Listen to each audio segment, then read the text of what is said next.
HarperCollins presents The Bladebone, Book 4 of the Khorasan Archives by Ausma Zehanat Khan. Read by Jenny Bryce.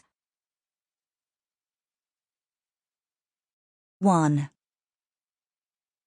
From the near house of worship to the distant house of worship. The night journey passed in a rush of wind, an eternity, or an instant, an endless fall or a bright, buoyant skimming over enigmatic deserts and opulent green valleys. Arian couldn't define it. Her body wasn't fatigued, her mind was pliable and fresh. Yet she carried centuries of loss in the innermost parts of her soul, as she was transported from the cavern of the blue eye to a city flattened by time, abandoned save for the deepest reaches of memory. When she looked to her right, she saw Sinnia, and behind Sinnia, Danyar and Sidi Yusuf, the Blue Mage, whom Arian had first encountered in the lands of the Nagus.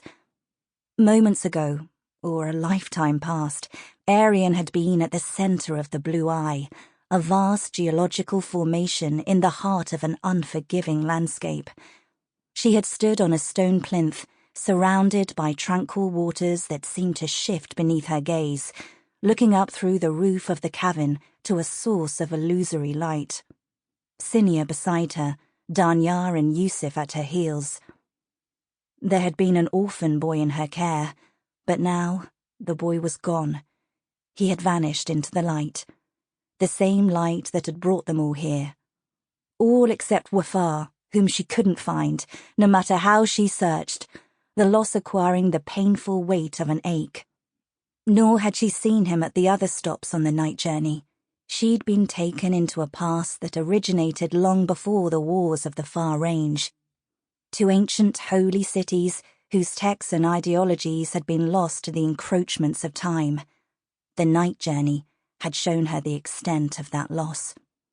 Secrets had been revealed.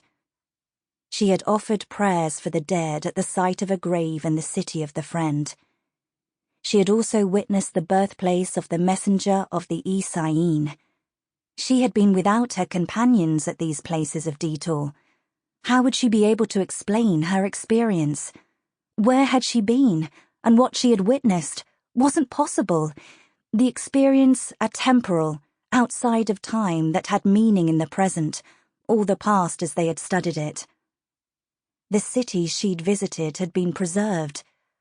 From the moment of the events that had given them their significance, rare and new, with untouched olive groves and lemon trees, the vales dressed in almond blossom. Her only reference to these places was her own sense of wonder.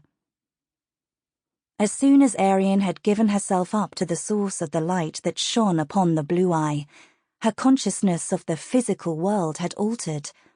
Her vision had fractured, so that wherever she turned her gaze, she witnessed both the immediate, tangible present and the impossible distant past of a world undamaged by war, where difference tinged each note of familiarity she tried to ground herself in.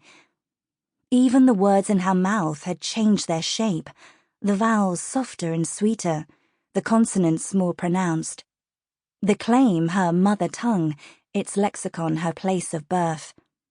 But her name remained, companion of Hira, first oralist of Hira. Most blessed of her time to speak the word, most blessed to apprehend the word. For Arian, to read was to divine the deeper meaning within.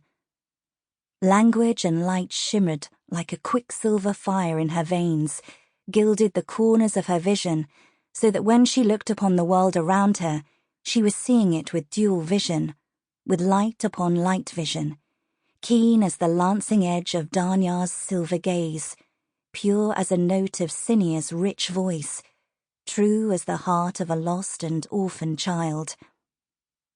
She existed now between these three things: the penetrating look, the startling song, and the pure soul, in the immaterial, atemporal part of herself, the self that had undertaken the night journey to visit a place of myth, the city of the Four. To visit the holy city where the Adra had given birth to the miracle of... Sample complete. Ready to continue?